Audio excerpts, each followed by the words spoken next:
Good afternoon, ladies and gentlemen. I am so happy to see your beautiful faces. You don't look like refugees who just walk into the United States. It's gorgeous. You, your families, thank you for being here. I want to thank Vanda and Wendy for inviting me to share this moment with you and talk to you a little bit about the experience of Afghan refugees here and the experience of Afghan refugees inside Afghanistan. Just give me 1 second.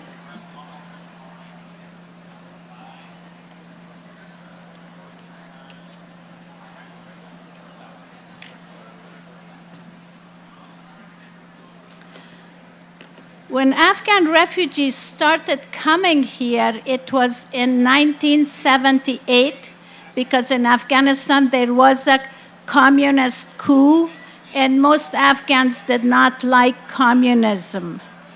We didn't in the United States either, remember?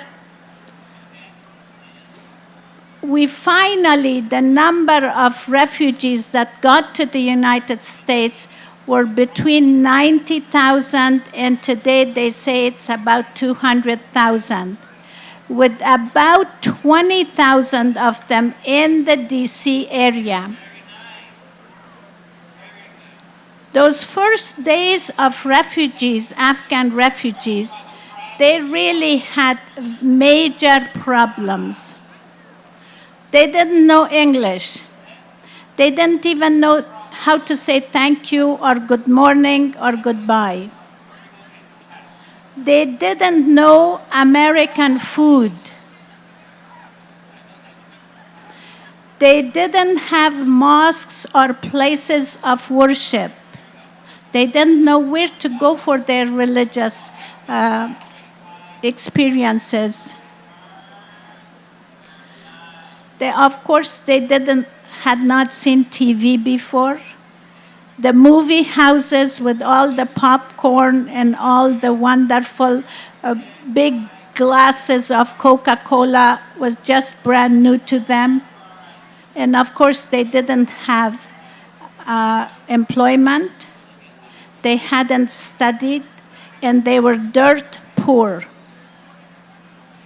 I remember when my mother came, she became a refugee because my eldest brother was taken by the communist state with the help of the Soviets by then, and we have never heard of him again. Only one time somebody called my mother at home and said he was not among the prisoners that were freed. So my poor mom, she had nobody in Afghanistan, and she asked for an asylum here and became a refugee. She was 65 years old, and she was a member of parliament. In other words, she was a congresswoman of Afghanistan. When she came here, even though she knew some English, the only job she could find was to wash in a hair salon heads for $3.79 an hour. Every day she came, her hands and fingers would be really raw because she didn't know how to do this, but she did it.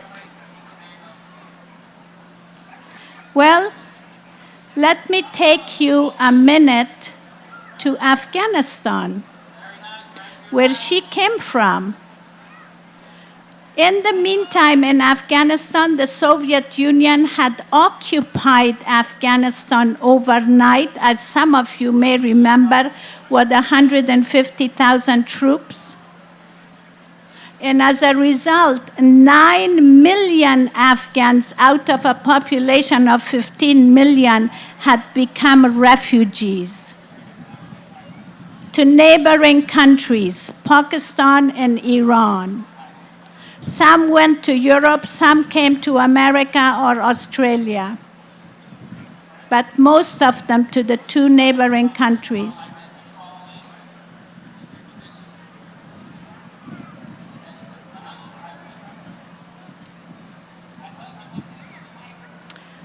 Today, as a result of Operation Enduring Freedom, do you remember that? After 9/11 and the involvement of, thank goodness, American troops in Afghanistan who were able to, with the help of Afghans, get rid of the Taliban. That was the Operation Enduring Freedom, which is still going on. As a result of that, 7 million out of 9 million of those refugees have returned home. I want to thank everyone who is either in the uniform armed services or related to one of them. Thank you for helping to do that. Give a hand to those people. Thank you. But you know, when refugees return, they don't return to where they had left off. Most of these refugees inside Afghanistan live in very decrepit tents. They have no running water. They have no jobs. They have very little to eat. There are no schooling for their children. And that is where Kabul Tech and the Rokia Center helps. We offer literacy classes to these returnees with one twist, and that is that we bring husband and wife into the classroom for an entire year, and we teach them alphabet, literacy, numeracy, some election and democracy ideas, and also Planned Parenthood things. All of it is with donation from the United States, individuals and institutions. We don't take money from governments. Our students have been from 15 years old till 85 years old, and from all groups of Afghanistan, but they are all very poor. We give them 10 cents a day for their transportation, but the rest is free for them. And I'm very proud of that. So, let me come back. How's my time? Okay, I think it's okay. Let me come back to the Afghan refugees in America, the 90,000 that I talked to you about at the beginning. They have come from every walk of life, from every corner of Afghanistan, from every village in Afghanistan. Each one of them, like me, has lost a family member, has experienced a lot of imprisonment, a lot of poverty.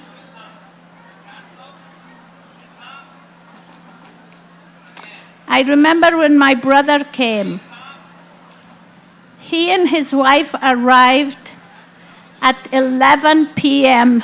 one night. And we were living at a student housing in Georgetown, and he asked my husband, he said, I get choked up, sorry. He said, where can I find a job?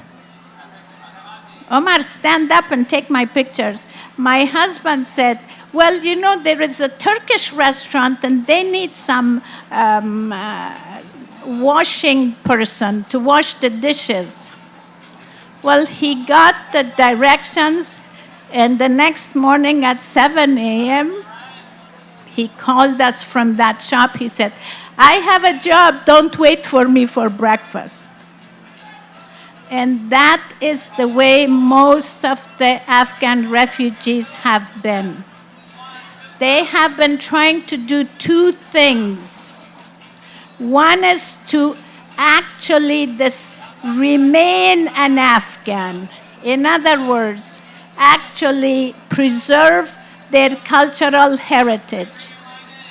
And they are doing a phenomenal job of that. To me, it's a renaissance of what they are doing to Afghan food. Have you been to Afghan restaurants? Raise your hand. See what I mean? They work really hard. And they have actually brought such innovation to Afghan food. Things that in Afghanistan we think, well, we've had it this way for 5,000 years. These Afghan refugees in America have done to those Afghan dishes what America did to Italian pizza. Beautiful. They have brought a renaissance to music in Afghanistan, Afghan music. In Afghanistan, until the refugees came, most of the music was not taught in school. People were amateurs and they learned it that way. Here, Afghan refugees have been learning it the right way, and they are making fantastic strides in that music. They have brought a renaissance of literature. Would you believe it that these Afghan refugees who came who didn't know English, they and their children now know both Farsi or Pashto and English and maybe Spanish and French and German, and they are writing poetry and books in all of these languages. Who has heard of the kite runner? Huh? Who has read his books? He is a refugee, an Afghan refugee. Not every Afghan refugee is like Hosseini, but I tell you, they are really doing terrific things in literature. I myself have written 4 books in Farsi, 2 of them in English. They are also making big strides in advocacy, and they are sending money to the old country. So I am proud to be part of that community. Let me wrap up. They tell me I need to wrap up. These refugees have been trying to do 2 things. One, to preserve their own culture. The other one is to learn how to be an upstanding, contributing American citizen. They're studying hard, they are working hard, and they are showing what it is to have the American dream realized. The American dream is not dead. It's the refugees who are realizing it. Fantastic. Let me give you 3 things for actions. Please, please, if you want to act, do not forget the refugees inside Afghanistan. Those 7 million in Afghanistan need you to remember them in ways that you could be of some help in literacy, in getting them to know some socialization, in books, and in really small ways.